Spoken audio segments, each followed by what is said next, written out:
Welcome to Animan channel. Subscribe our channel. Click on bell button.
The basic principle of turbojet engines is the thrust generated by a high-speed jet of gas.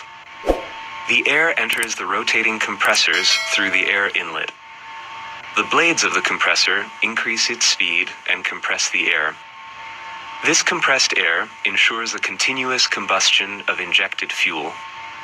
The combustion increases the pressure and temperature of the mixture of air and combustion products.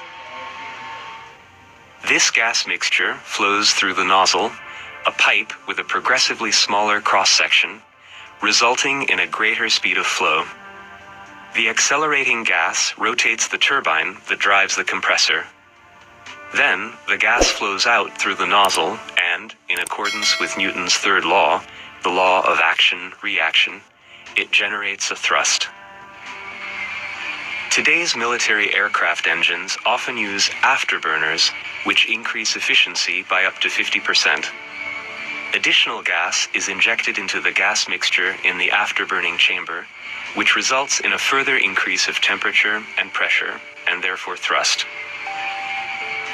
The first mass-produced turbojet aircraft was the Messerschmitt 262, used by the German Air Force, the Luftwaffe, during World War II. Today, jet engines are widely used on military and passenger aircraft as well.